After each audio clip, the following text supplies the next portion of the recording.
السلام عليكم ورحمة الله.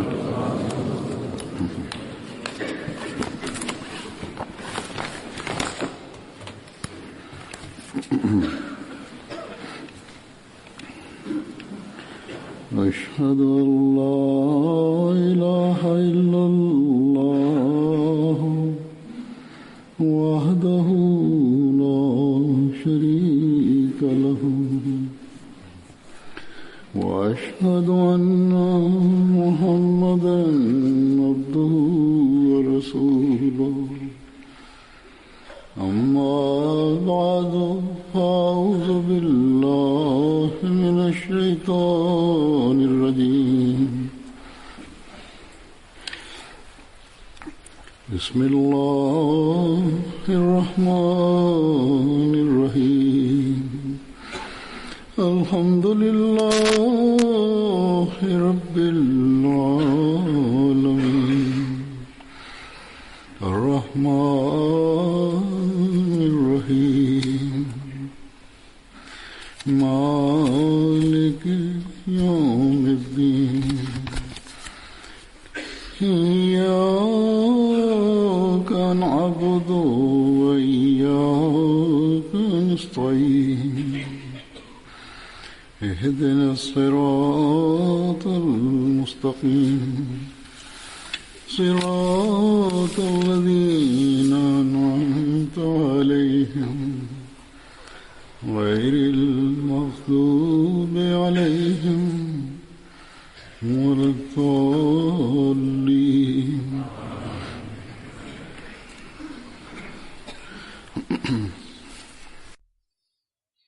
İslam dininde yüce ahlak vasıflarını benimsemek, güzel ahlak vasıflarını her zaman da göstermek, evlerde ve toplumda dahi her yüzeyde güzel ahlak vasıflarını belli etmek, hem dostlarla hem de yabancılarla güzel ahlak vasıflar ile muamele etmenin talimatı vardır çok fazla ve hiçbir küçük konusu dahi bırakılmamıştır. O kadar ki başka hiçbir dinde o kadar detaylı bir talimat yoktur. Ancak şanssızlıkla Müslümanlardır ki bu konuda genellikle en küçük derecede onlar sayılırlar. Gayrimüslimler onlara itiraz ederler. Çünkü onların amelleri, onların dediklerine aykırıdır. Hz. Resulullah sallallahu aleyhi ve sellem Efendimiz kendi ameliyle ve değişik zamanlarda sık sık kendi ümmetine güzel ahlak vasıflarını benimsemeleri konusunda nasihat etmiştir. Müslümanlar genellikle Hz. Resulullah sallallahu aleyhi ve sellem'i sevdiklerini iddia ederler. Ancak Resulullah sallallahu aleyhi ve sellem'in sözlerine ve sünnetine amelleri yok gibidir. Müslümanların bu durumlarından dolayı bu durum olacaktı zaten. Allah Yüce Rabbimiz vaat edilen Mesih Aleyhisselam'ı göndermiştir. Ancak buna dahi bunlar dikkat etmezler. Hatta bazı kimseler muhalefet konusunda bazı yerlerde ya Batı ülkelerde son derece ulaşmışlardır.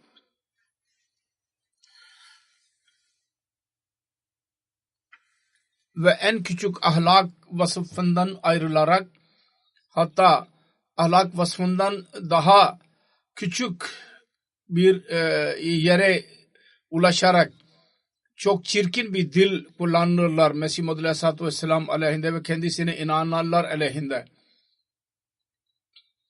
Ve bunun neticesini dahi görüyorlar. Dünyanın her yerinde söylediğim gibi gayrimüslimler bunlara itiraz etmektedirler. Bunların bu durumları biz Ahmedileri şu yöne dikkatimizi çekmektedir. Ahmedilerin biz bütün çabalarımızla en yüce vasıfları benimsemeye çalışalım. Bütün yeteneklerimizle en yüce vasıfları elde etmeye çalışalım. İslamiyet'in talimatı da budur ve onun örneğini biz Hz. Resulullah sallallahu aleyhi ve sellem Resulullah sallallahu aleyhi ve sellem Efendimiz bunun örneğini bizim önümüze koymuştur. Yahut hangi renkte olursa olsun, hangi şekilde olursa olsun bu konularda bize nasihat etmiştir Resulullah sallallahu aleyhi ve sellem. Yoksa bizim Ahmedi olmamızın ve böyle adlandırılmamızın hiçbir faydası yoktur bize. Hz. Resulullah sallallahu aleyhi ve sellem amellerini biz eğer görürsek çok yüce, hayret verici vasıflarını görürüz. Kendi ev durumlarına bakarsak bazen bir karısı başka bir karısının kısa boylu olduğunu ileri sürerek ona alay ediyor ve Resulullah sallallahu aleyhi ve sellem diyor ki bunu sevmiyor ve diyor ki başkasının hissini rencide etmemeliyiz. Başka yerde bir karısına, zevcesine nasihat ediyor ve diyor ki en küçük başka bir hanım hakkında en küçük bir sevmediğini asla belli etme. Bazı yerlerde Resulullah sallallahu aleyhi ve sellem'in çocuklarının ahlak vasıflarını yükseltmek konusunda nasihat ediyor. Ve diyor ki insanların bustanlarına ve ağaçlarına, meyve ağaçlarına taş atarak onların olgunlaşmamış olan meyvelerini zayi etmeyiniz. Eğer çok aç iseniz, bir çocuğa dedi ki çok aç isen duramıyorsan kendiliğinden düşmüş olan meyveler vardır, onu alıp yiyebilirsin. Fakat ayrıca nasihat edilir ki en güzel şudur, ben sana dua ediyorum, öyle bir duruma dahi sayı baki kalmasın ki yerden yeme mecbur olasın yerden alarak. Allah-u Teala sana tedarik etsin meyveleri her zaman. Bu dua ile birlikte çocuğa nasihat etti, onun dikkatini çekti ve dedi ki ihtiyaçlarını gidermek için Allah'a yönel. Yanlış yolla insanların malını kullanma. Çünkü tabi mecburen bazen caiz oluyor bu gibi şeyleri, yerde olan meyveleri filan bunları toplamak. Fakat Resulullah buyurdu ki güzel ahlak vasıflarını benimse ve hayır olan da budur. Sonra bir çocuğa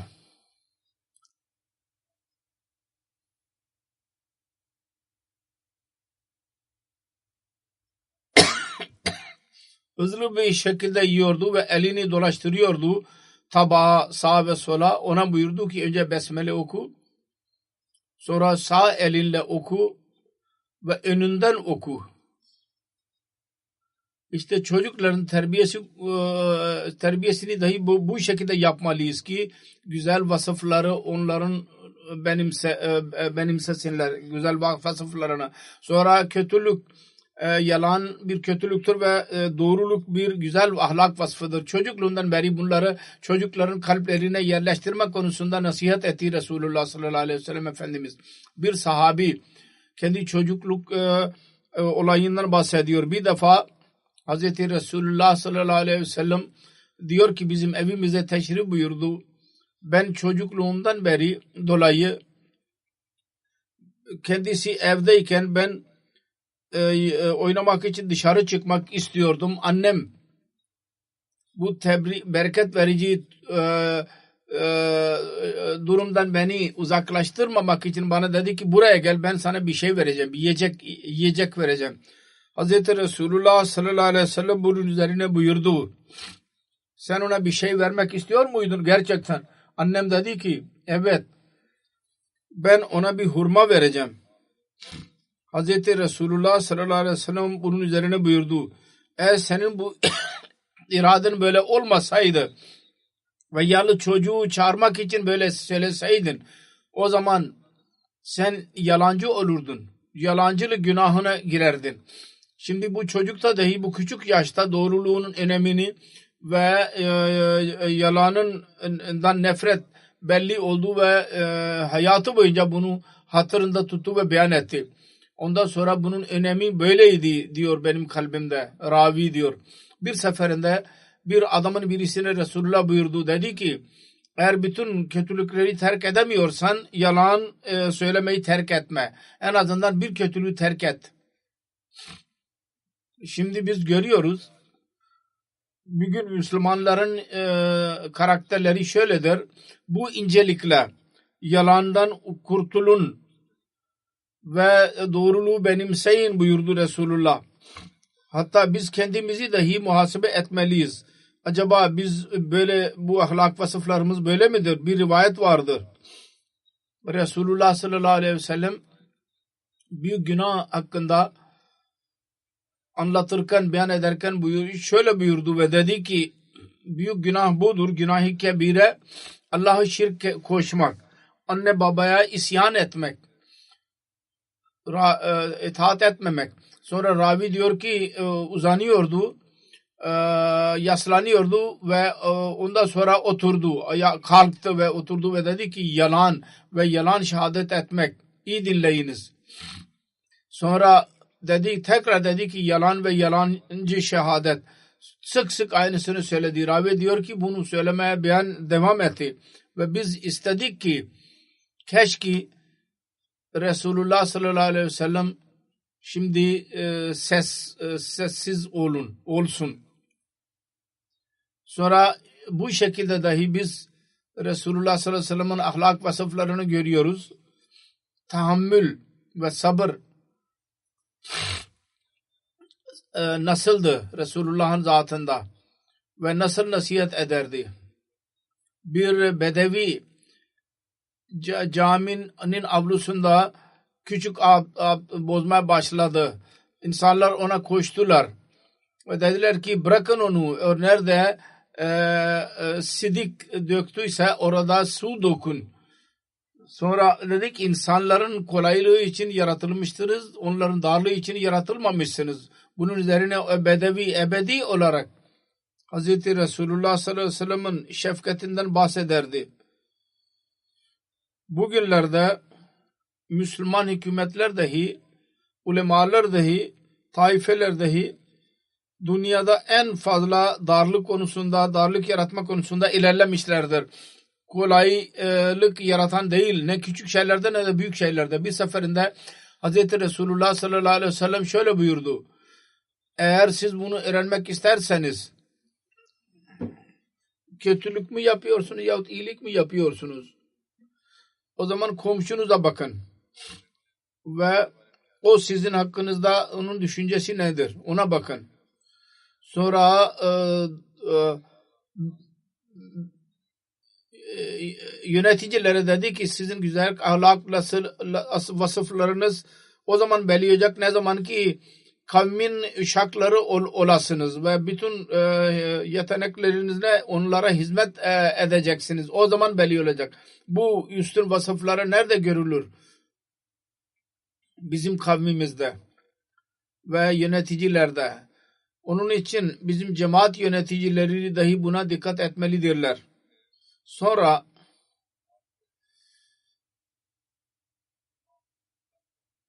bütün kuvvetlerini, yetkileri elde etti ve Arapları üzerinde zafere ulaştı. Kendi güzel ahlak vasıflarını görüyoruz. Mekke fethedildiği zaman güzel vasıflarını nasıl gösterdiği ahlak vasıflarını, düşmanlarını da affetti. Öyle ki onlar can düşmanlarıydılar. Onlar durmadan Müslümanlara eziyet ettiydiler. Sonra bu af birçok insanların Müslüman olmasına sebep oldu.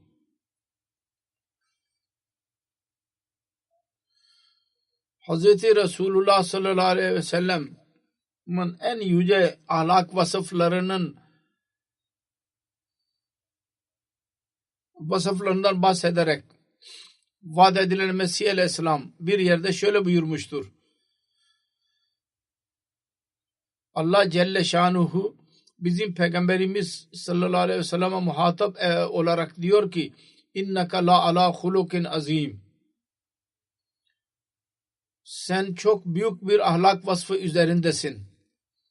Bu açıklamaya göre bunun anlamı şudur ki yani ahlakın bütün kısımları mesela el açıklığı, cesaret, adalet, merhamet, ihsan, minnet, sıdık, doğruluk ve havsala. Havsala ile bir şeye tahammül etmek. Sende vardır bunların hepsi. Kısacası insanın kalbinde ne kadar güç varsa mesela edep, haya, diyanet, hamiyet, istikamet, iffet, zuhud, itidal, sempati, cesaret, el açıklığı, af, sabır, ihsan yani minnet etmek, sıdık, doğruluk ve vefa vesaire. Bunların bütün tabi akılları, akıl ve düşünce ile kendi yerinde ve zamanında belli edilirse hepsinin ismi ahlak olacaktır. Ve bütün bu ahlaklar aslında insanın tabi durumlardan ve tabi hisleridir. Ahlak o zaman onlara denilecek ne zaman ki bunlar tam zamanına göre irade ile bunlar kullanılacak. Kendiliğinden değil, bilerek her onun güzel neticeleri çıksın. Bu bakımdan biz onları kullanalım. Bazen ceza verme gerekli olur. O zaman ceza şu gayle ki iyi netice çıksın. O zaman ceza vermeliyiz.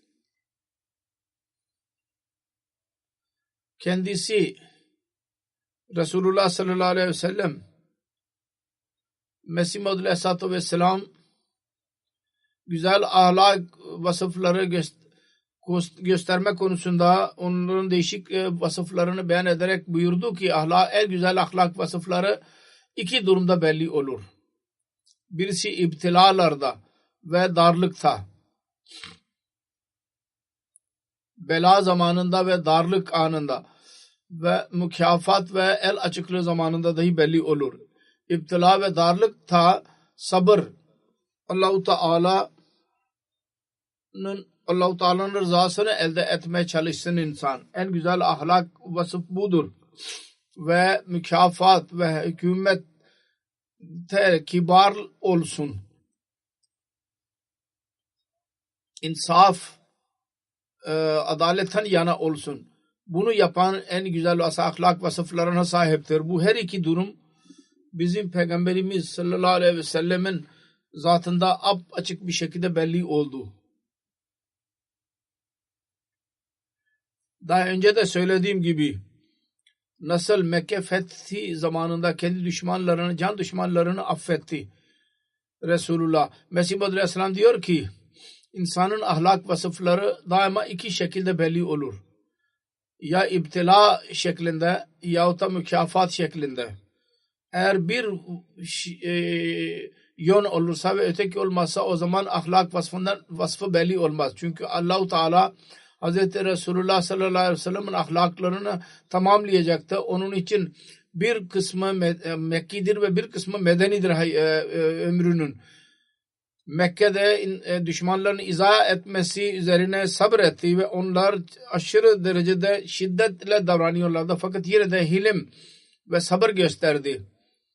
Ve Allah-u Teala tarafından getirdiği mesajın tebliğinde asla eksik etmedi. Sonra Medine'de yüksekliğe ulaştığı zaman ve aynı düşmanlar önüne çıktıkları zaman onların çoğunu affetti. Mükafatı öç alma kuvvetine ulaşmasına rağmen onlardan öç almadı.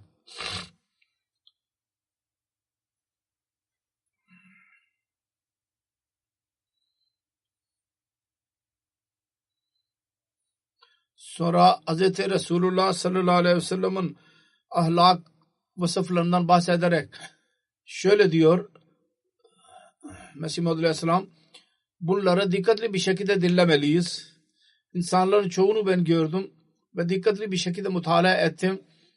Bazı kimselerin elleri açık olur fakat yine hemen öfkelenirler. Çok insanlara verirler fakat yine de öfkelenirler.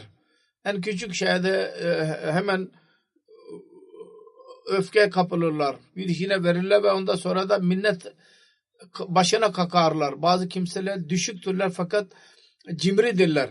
Bazı kimseler öfke anında döverek insanları yaralarlar. Fakat tevazu onlarda asla yoktur. Bazı kimseleri gördüm. Bazı kimselerde tevazu çoktur. Fakat cesaret yoktur. Kibarlık vardır fakat cesaret yok. En küçük zamanında onlar korkaklık gösterirler. Dedi ki her insanın bütün sıfatları olmaz hepsi kendisinde. Fakat bu da vardır ki tamamen mahrum da değildir. Sonra Resulullah sallallahu aleyhi ve sellem'in zikrini yaptı ve dedi ki en büyük örnek Hazreti Resulullah sallallahu aleyhi ve sellem'in örneğidir bu ahlaklar bakımından. O da bütün vasıflar konusunda kamil idi. Onun için tam idi. Allah-u Teala buyurdu ki innaka la ala hulukin azim. Şüphesiz sen en güzel ahlak vasıfları üzerindesin. Kısacası eziyetlerin zamanı, sıkıntı zamanında dahi güzel vasıflarını gösterdiği ahlakın ve sabır gösterdiği ve dünya hayret içinde kaldı. Ve bütün Arabistan'a hakim olduğu zaman söylediğim gibi bütün zulüm edenleri affetti. Kısacası ahlak vasıflarının en güzel örnekleridir ki her durumda gerçek bir Müslüman Hz. Resulullah sallallahu aleyhi ve sellem'e inananlar daima gözlerini önünde bulundurmalı ve onu belli etmeye çalışmalı. Bu konuda vaat edilen Mesih aleyhisselam bize nasıl yol göstermiştir? Vaat edilen Mesih aleyhisselam Hz. Resulullah sallallahu aleyhi ve sellem'in ahlakları konusunda beyan ederek şöyle buyurmuştur. Bu güzel ahlak vasıfları öyleydi ki onlar insanları methetti kendisini ve bir mucize haline geldi. Sonra bize diyor ki eğer sizler bu sünnete tabi olarak kendi ahlaklarınızı düzeltirseniz ve tam zamanına göre onları kullanırsanız siz dahi mucize gösterenler olabilirsiniz. Diyor ki harikulade mucizeleri şu yahut bu şekilde insanlar özür ileri sürerler ve onları ertelemeye çalışırlar. Fakat ahlak vasıfları öyle bir durumdur ki bu keramet ki hiçbirisi ona itiraz edemez. Ve bu sebepten dolayı Resulullah sallallahu aleyhi ve sellem Efendimiz en güzel, kuvvetli mucize, ahlak vasıfları mucizesi verildi kendisine. Allah-u Teala dedi ki innaka la ala hulukin azim. Dedi ki Hz. Resulullah sallallahu aleyhi ve sellem'in her çeşit harika bütün diğer peygamberlerinin mucizelerinden kendisi daha ileri saf durumdaydı. Fakat kendi ahlaki mucizesinin derecesi en yüksektir. Onun benzeri dünyanın tarihinde bulunamaz ve ileri süremeyecektir. Dedi ki ben düşünüyorum her kim kötü ahlaklarını bırakarak kötü adetlerini terk ederek iyi vasıflarını benimserse onun için keramet olan da odur. Çok büyük bir kerametine böyle yaparsanız kötü ahlakları bırakın ve iyilikleri yaratın kendinizde. Mesela eğer çok aşırı derecede öfkeli birisi bunu bırakmazsa ve hilmi benimserse öfkeli birisi bunları bırakırsa ve hilmi benimserse yahut cimriliği terk ederse bu keramettir. Öfkeli birisi Bu kötü adetlerdir. Bunları terk ederek yumuşak huylu olursa, kibar olursa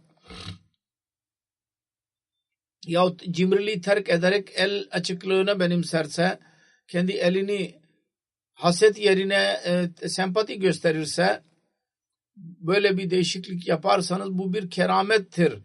Bu netice dahi gösterir bu keramet. Ve aynı şekilde bencilliği terk ederek kibarlık ve alçak gönüllülük benimserse bu keramet olacak. Bir insanın kendisini met etmesi yahut met ettirmesi, bunları terk ederek kibar olun. Bu keramet olacaktır. Dedi ki aranızdan kimdir ki istemesin ki kerametli olsun? Ben biliyorum her insan öyle olmak ister. O zaman bu ebedi bir keramettir. İnsan ahlak vasıflarını düzeltsin. Bu öyle bir keramettir ki onun etkisi hiçbir zaman belli olmayacaktır. Onun faydası uzaklara kadar gidecek. Mümin, halk, yaratan ve yaratıcı arasında birçok rind gördük. Ayyaş ki harikulade keramete boyun eğmediler, fakat ahlak vasıflarını görerek boyun eğdiler. Başka bir yol bulamadılar. Birçok insanın hayatında göreceksiniz. Onlar ahlak kerametlerini görerek hak dinini benimsediler. Kabul ettiler. Zahirde genellikle maddi ihtiyatı insanlar ahlak gösterirler. Fakat ahlak ismi olarak isimlendirilen aslında genellikle bir gösteriş olur. Ve yalnız kendilerini met ettirmek için, iyi göstermek için yaparlar. Orada kişisel kalbinde başka bir şey olur. Yahut bazen büyük bir yöneticinin önünde yahut zengin birinin önünde öyle belli ederler ki güzel ahlak vasıflarıdır. Halbuki o mudahenettir. Bir zaaftır. Yahut korkudan dolayı yahut korkaklıktan dolayı böyle sözler söylerler. Dedi ki Mesih Muhammed Aleyhisselam, İslamiyet'in talimatı böyle değildir. Çünkü bu İslamiyet'in güzel ahlakı asıl vasıfları değildir. Güzel ahlak şudur ki kalpten bu belli olsun. Eğer sempati varsa kalpten olsun. Eğer diğerler olsa kalbin içinden olsun. Bunu beyan ederek bir seferinde buyurdu. Ahlak iki çeşittir. Birisi bugünkü yeni tahsil görmüş olanlar ileri sürerler. Görüştükleri zaman dil ile poğaçuluk yaparlar, mudahenet ederler ve kalplerinde nifak ve kin dolu olur. Bu ahlak Kur'an-ı Kerim'e aykırıdır. İkinci kısım ahlak vasıflarının şudur ki asıl sempati göstersin. Kalpte nifak olmasın ve mudahene poğaçuluk yapmasın. Allah-u Teala der ki İnna Allah ya'muru bil adli vel ihsani ve ita'i zil kurba. Bu kamil yol budur. Adalet olsun. İnsaftan yana olun. Gerçeği beyan edin. Sonra böyle durum olur ki orada ihsan gereklidir. Orada ihsan edin. Sonra ondan daha ileri adım atın. Öyle davranın diğer insanlarla, yabancılara öyle ahlak gösterin ki nasıl ki bir anne çocuğuna gösteriyor. En yakın akrabası gibi. İşte bu kamil yol budur. Ve her kamil hidayet Allah-u Teala'nın kelamında mevcuttur. Her kim ondan yüz çevirirse o başka yerde hidayet bulamaz. Güzel talimat kendi etkisi bakımından kalbin temizliğini ister. Her kim ondan uzak ise dikkatli bir şekilde bakarsanız onlarda mutlaka pislik görürsünüz. Onun için kalbilerinin temiz olması gerekli. Kendinizi Allah-u Teala'nın rızası ve onun buyruklarına göre yürütmek lazım. Dedi ki hayata insan kimse güvenemez. Namaz ve doğrulukta ileri adım atın. İbadetlerde ileri atın ve doğruluk seviyenizi yükseltin. Her şeyde doğruluk yaratın. Her şeyinizde doğruluk olsun. Bazı kimseler sorarlar. Hayırlar nelerdir? Bazı kimseler zannederler ki zahiri namazlar ve ibadetler iyiliktir. ya güzel ahlak gösterdi, bu yeterli. Hayır sayıldı. Birçok ahlaktan yüz çevirirler. Onlara aldırış etmezler. Bunun üzerine çok güzel bir şekilde bunları aydınlatarak Mesih Maud Aleyhisselam şöyle diyor: ahlak diğer iyiliklerin kilididir. Her kim ıslah etmezse ahlaklarını, o yavaş yavaş hayırsız olurlar. Onlardan hiçbir hayır insanlara ulaşmaz. Benim dinim şudur: dünyada her şey faydalıdır. Zehir ve necaset dahi faydalıdır. Sekmuniye dahi faydalıdır insanın ashabı üzerinde. Fakat her kim güzel ahlaklarını güzelleştirerek fayda vermezse zahir faydalı olur, fakat güzel ahlak vasıflarını insan benimsemezse ve insanlara fayda vermezse, dedi ki böyle olursa onun hiçbir faydası olmaz. İnsan içinde güzel ahlak vasıflı olursa işte o zaman insanların işine yarar. Mürdar hayvandan daha beter olur, çünkü hayvanın kemikleri ve o dahi insanın işe yarayabilir, fakat bu durumda insan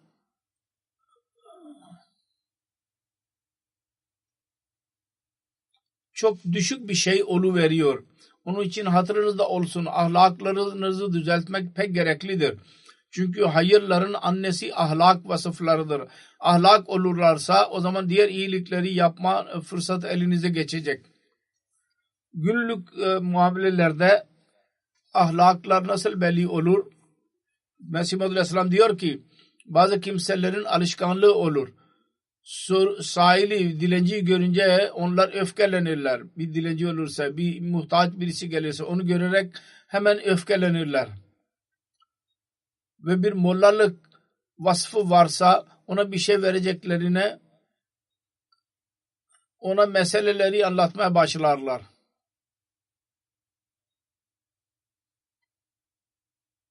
Ona bir şey vereceğine, bir dilenci geldi, onunla bilgisel ilmi şeyler yahut iyilik ve kötülüklerden bahsetmeye başlarlar.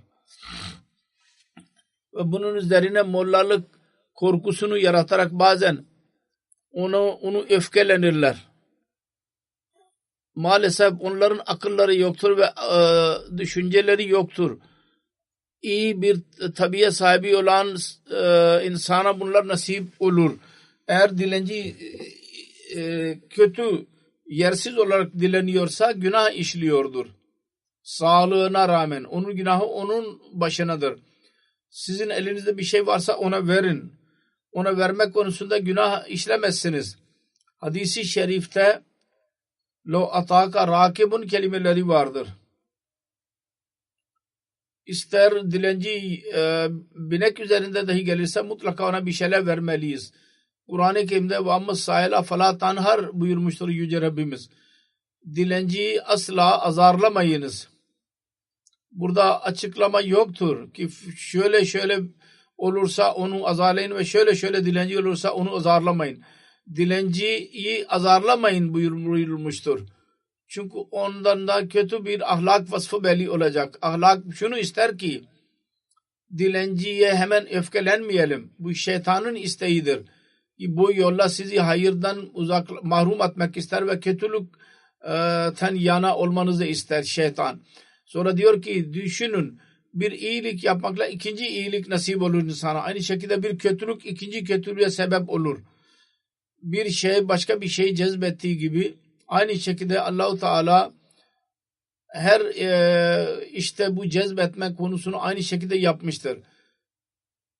Dilenciye karşı kibar olursanız ahlak sadakası vermiş olursunuz.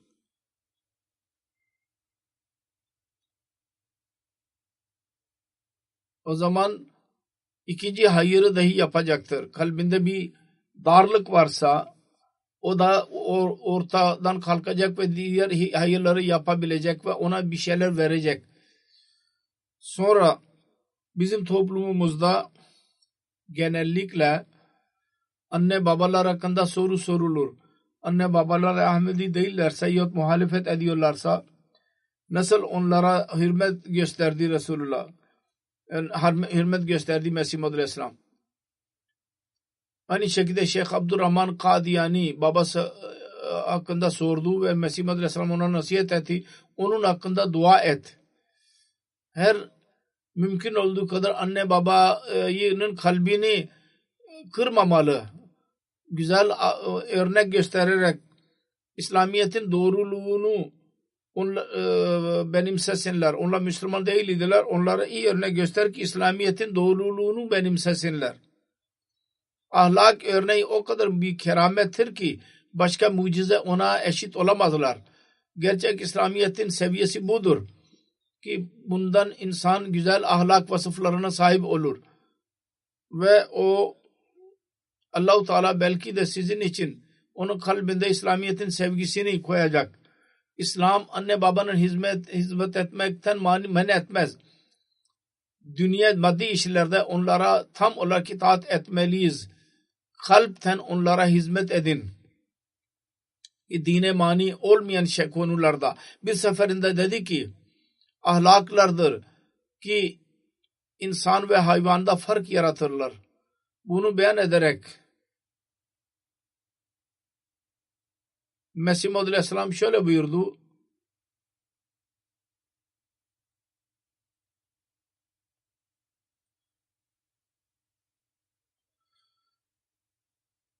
İlk olarak hayvan bir köpek o kadar yer ki sonunda ne durum olmalı, nasıl olmalı ve miktar hayvan fark etmez bütün bu konularda. Bir köpeğin örneğini ileri sürdü. Bilmez ki ne kadar yemeliyim. Yerse yeme devam eder ve sonra her şeyini boşaltır. Burada ben gördüm. Onların durumu aynen böyledir. Onların hırsı bitmez. Ve caiz olmayan yollarla ister yemek olsun ister insanların malı olsun onları yemeye çalışırlar. İkincisi şu ki hayvanlar helal ve haram arasında fark etmezler. Onlar bilmezler. Ne durum olmalı, nasıl kalmalıyız, maneviyat ne diyor ve ne dereceye kadar caiz yollarla size Allah-u Teala izin veriyor yemeye. Yalnız bu değil ki ceplerinizi doldurun ve hazinelerinizi doldurun. İkincisi şu ki hayvan helal ve haram arasında fark etmez. Bir inek manda asla fark etmez ki bu komşunun tarlasıdır ona girmeyeyim. Açıktır o hayvandır. Ot yiyor. Kendi evinde bir yoksa başkasının o tarlasına gider. Onu fark edemez o. Böyle her konuda yemek konusunda olsun o yapmaz. Fark etmez hayvan. Bu insanlar ahlak vasıflarına aykırı davranırlar ve perva etmezler. Bunlar insan değil gibi davranırlar. İyilik ve kötülüğün durumu öyledir ki mırt dahi yerler.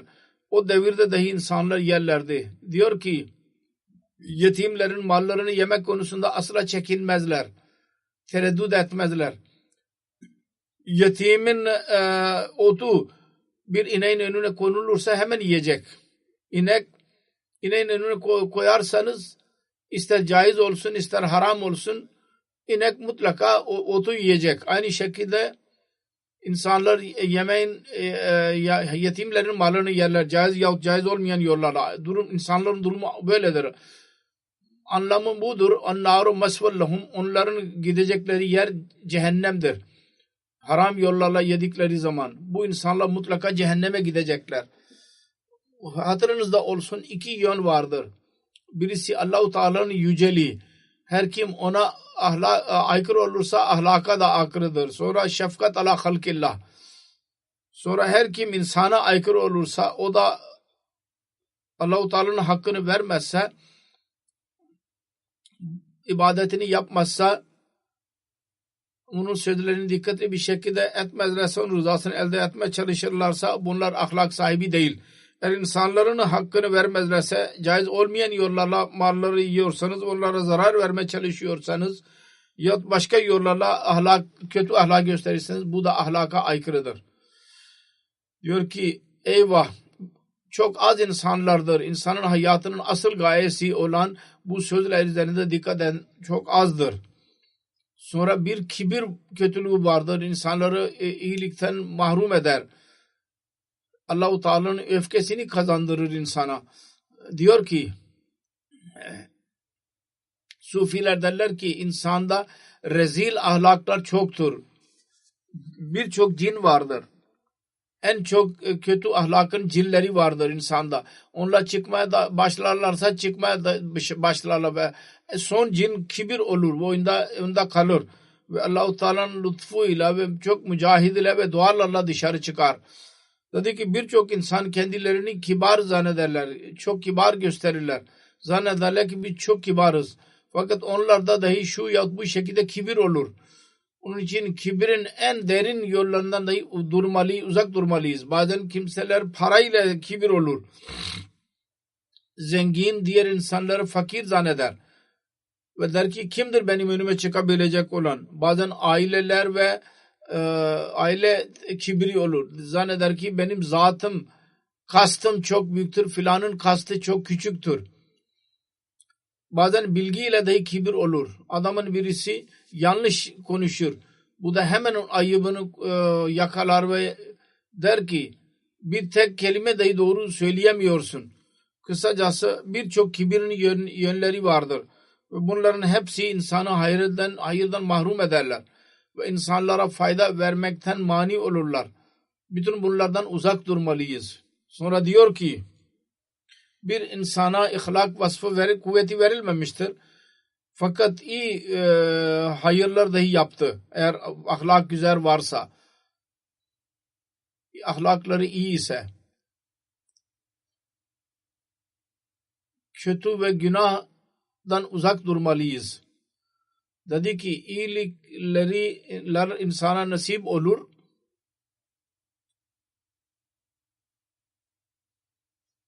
Terk ederseniz kötülük odur. Kötülük haline gelecektir. Sonra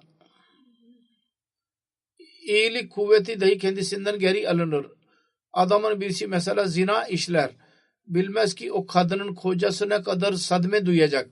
Birisiyle zina yaparsa, evli ise, eğer o sadmeyi hissedebiliyor idiyse ve hissine varsaydı öyle kötü bir iş yapmazdı. Öyle kötü bir insan bilseydi bu kötü işin yapmasıyla insan için ne gibi çirkin neticeler doğacak, o zaman bunu yapmazdı asla. De ki adamın birisi hırsızdır. Zalim şu kadar yapmaz ki gece bir insanın evinde yemek bıraksın. Geceleyin eğer evinde hırsızlık yapıyorsa, bazen derler ki görülmüştür. Fakir adam yıllarca bir para toplar, biriktirir ve hırsız onu götürür. Sonra bu durumları eğer hissetseydi ve ahlaklarından uzaklaşmasaydı niye hırsızlık yapardı? Günlerde biz gazetelerde eziyet verici haberler okuyoruz. Filan çocuk öldürüldü. Mücevherden dolayı filan yerde kadın öldürüldü. Şimdi düşünün, eğer ahlak güzel olsa bu musibetler neden olsun? Kendisine benzer bir insana musibet olsun ve bu his etmesin. Bu olur mu? Eğer ahlak yoksa, his yoksa, Allah-u Teala'nın korkusu yoksa ancak o zaman böyle olabilir. Yoksa eğer Allah-u Teala'nın korkusu olursa yahut insanlık olursa kendisinde bu gibi işler asla yapmaz o zaman insan. Dedi ki kendi cemaatine nasihat ederek Mesih Aleyhisselam dedi ki her kim kendi komşusuna kendi güzel ahlaklarında değişiklik gösterirse, eskiden neydi ve şimdi ne oldu, sanki bir keramet gösteriyor gibi oluyor. Komşusu üzerinde güzel etkisi oluyor. Bizim cemaate itiraz ediyorlar. Biz bilmiyoruz ki ne ilerleme oldu. İnsan ilerler. Cemaate ne ilerleme oldu ve suçlarlar. İftira ve vardır ve öfke vardır derler. suçlarlar. Bunlar iftira ederler ve öfkelenirler. Bunlar için utanma sebebi değil ki insan bu cemaati iyi görerek geldi. Bir reşit bir çocuk bu gibi işler yapanlar sonra utanmalıdırlar. Bir reşit çocuk babasının iyiliğini gösterir. Çünkü biyete giren oğlu manasındadır. Onun için sizler dahi benim cemaatime girdiniz. İnsanlar suçluyorlar, şöyle oldu, böyle oldu. Onların suçlamalarını doğru çıkarmamalısınız. Manevi baba göğe kadar götürür. Bedensel baba yere getirir. Ve zahiri maddi hayata sebep olur. Aynı şekilde manevi baba insana gökyüzüne götürür. Asıl merkezine yol gösterir. Siz istiyor musunuz ki bir çocuk babasının adını kötüye çıkarsın? Bir kumar oynasın, zina işlesin yahut öyle küçük içki içsin yahut babasının adını kötüye çıkaran işler yapsın. Ben biliyorum diyor. Hiçbir insan öyle olamaz ki bu işi sevsin. Fakat eğer kötü bir çocuk böyle yaparsa o zaman insan dillerine hakim olamaz. Babasına diyecekler filan adamın oğludur. Filan kötü iş yapıyor diyecekler. Bu kötü çocuk babasının adını kötüye çıkarmış olur. Aynı şekilde bir adamın birisi cemaatimize girerse ve bu cemaatin yüceliğine aldırış etmezse ve ona arkı davranırsa Allah katında Allah-u Teala onu yakalayacak. Çünkü kendisini helak etmez. Diğerler için dahi kötü bir örnek olarak onları saadet ve hidayet yolundan mahrum eder. Kötü örneklerini görürlerse o zaman o cemaatten uzaklaşacaklar, yaklaşmayacaklar ve saadetten mahrum kalacaklar. Cemaate girmenin bereketinden mahrum kalacaklar. Onun için sizin doğruluğunuz gelince Allah'tan yardım dileyiniz ve bütün kuvvetinizle, himmetinizle bu zaafları uzaklaştırmaya çalışın. Aciz kalırsanız orada doğruluk ile elinizi dua edin. Çünkü huşu ve tezarru ile kaldırılan dua boş geri gelmez. Biz tecrübeyle diyoruz ki bizim binlerce dualarımız Allah-u Teala kabul etti ve kabul ediyor da. Bu kesin bir sözdür. Eğer adamın birisi hem cinsler için sempatisi yoksa o cimridir. Eğer onun kalbinde sempati yoksa o cimridir. Eğer ben bir yol gösterirsem ki içinde hayır vardır. O zaman benim görevimdir ki diğer insanları çağırayım aynı yola. Basla aldırıt etmemeliyiz. Birisi amel ediyor mu etmiyor mu ona bakmamalıyız.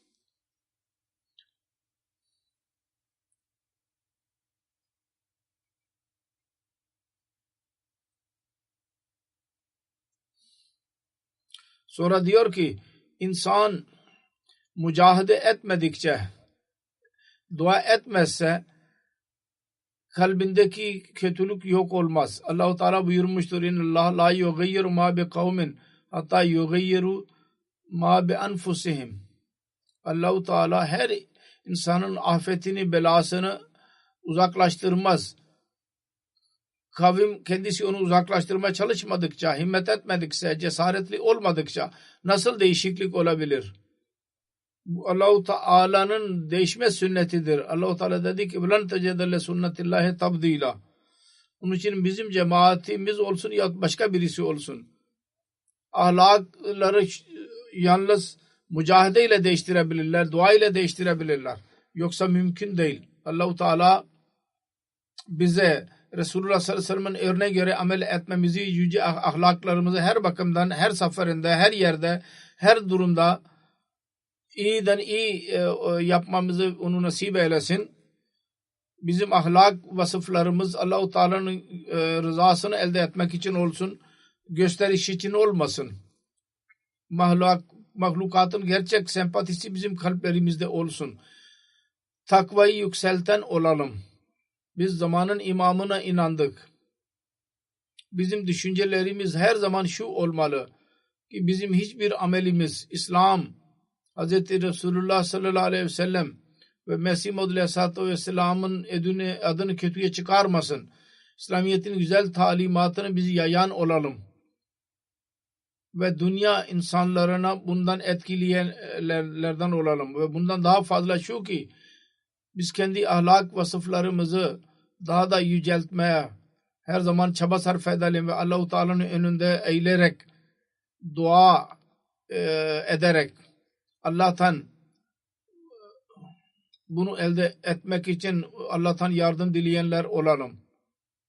Namazlardan sonra ben gayb cenaze kıldıracağım. Şeyh Abdülmecid'in cenazesidir bu. Şeyh Abdülhamid'in oğluydu. Defense Society Karachi'de yaşıyordu. 15 Şubat 88 senesinde vefat etti. İnna lillahi ve inna ileyhi raciun. Onun ailesinde dedesi Ahmedi olduğu Şeyh Nur Ahmet Jalandhar. Onun zikrini Mesih Maud Aleyhisselatü Vesselam Encam-ı Atım'da 313 eshablardan birisi 242 seferinde Şeyh Nur Ahmet Jalandhar diye zikretmiştir. 1929 senesinde Jalandhar'da doğdu. Talimul İslam College Kadiyan'da FSC yaptı. Government College Lahore'dan Chemical Engineering mühendisliğinde MSc yaptı, master yaptı ve birinci oldu. Sonra 51'den 53'e kadar İngiltere'de meteorological mühendisliğini tahsilini yaptı. Sonra Karachi'de hizmet yaptı cemaate. Sekreteri Caidat Sadat İmdad Komiti Sadr idi, Naib Amir olarak dahi görev yaptı Karachi'de. Meclis Tahrik-i Cedid'in üyesiydi. Kendi evladında bir kız vardır. Salma Tarık. Tarık Seccad'ın karısıdır. Ve 2 torun ve bir kız ve 2 tane erkek torun vardır. Torunu yazıyor. Çocukluğundan beri biz Kadiyan'da kaldı. Allah-u Teala ile büyük ilişkisi vardı. Lise sınavında bir iyi cevap veremedi bir soru. Hazreti Mevlana Şer Ali radıyallahu anh camiden çıkıyordu. Onunla görüştü. Mevlana sordu durum nasıl? Dedi ki ben güzel cevap veremedim. Hazreti Mevlana Şer Ali radıyallahu anh orada dua etti ellerini kaldırarak ve dedi ki İnşallah sen geçeceksin. Müjde verdi ona. Ondan sonra dua şöyle kabul oldu ki her imtihanda ben daima geçtim. Hiçbir yerde ben sınıfta kalmadım. Değişik durumlardan geçti. Darlıktan dahi geçti. Buradan çıktıktan sonra değişik hizmetlerde bulundu. Ve cemaat muhalefetinden dolayı yahut yöneticilerin kötü davranışından dolayı hizmetlerden uzaklaştırıldı. Sonunda işe girdi ve işte söz verdi. Ben kendi masrafım dışında ne kadar varsa hepsini cemaate vereceğim. Allah-u Teala'nın lütfuyla hayatı boyunca bu Allah-u Teala'ya verdiği bu sözü ticaret yaptı. Ne kadar elde varsa fabrikalar kurdu. Cemaate çok para verdi ve hem daima çanda verdi. 4. Halife rahimahullah MTA'yı başlattığı zaman hemen 10 milyon rupi verdi. Aynı şekilde Rusya'da bir defa cami yapacaktık. O zaman dahi istemeden önce Rus delegesi geldi. 4. halife ile görüştü. Orada sözler sarf ediliyordu. Hemen o esnada bir istemeden Reva Sekreteri kendisine dedi 4. halife Şeyh Bey o kadar büyük bir para cami için vermiştir. Hiç istenmeden 4. halife bunun üzerine çok memnun oldu. Bunun üzerine oranın murabbisi yazıyor.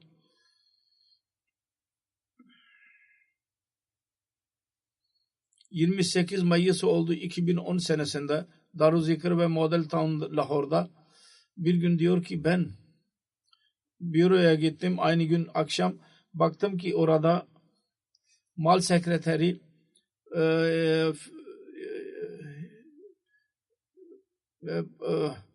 fiş kesiyordu.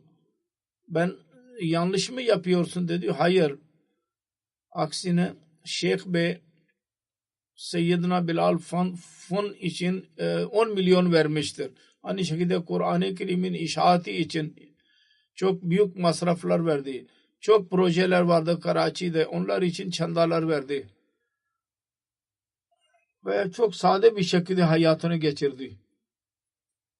Hiç insan zannedemezdi. Onun zahiri durumunu görerek.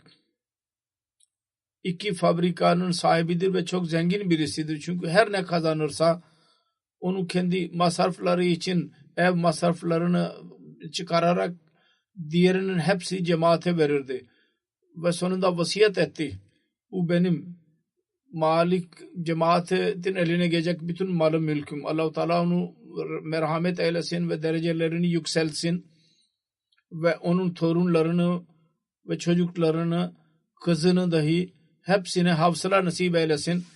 Ve onun iyi örneklerini göre amel etmeleri kendilerine nasip eylesin. Amin. Namazlardan sonra cenaze namazı, gayb cenaze namazını kıldıracağım.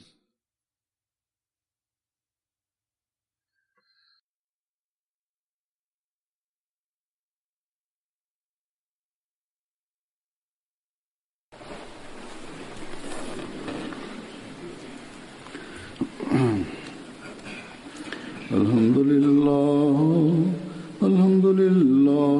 nahmaduhu ve nestainuhu ve nestağfiruhu ve nu'minu bihi ve netevekkalu aleyhi ve na'udzu billahi min şururi enfusina ve min seyyiati a'malina men yahdihillahu felâ mudille lehu ومن يضلل فلا هادي له ونشهد أن لا إله إلا الله ونشهد أن محمدا عبده ورسوله عباد الله رحمكم الله إن الله يأمر بالعدل والإحسان وإيتاء ذي القربى وينهى عن الفحشاء والمنكر والبغي يعظكم لعلكم تذكرون اذكروا الله يذكركم وادعوه يستجب لكم ولذكر الله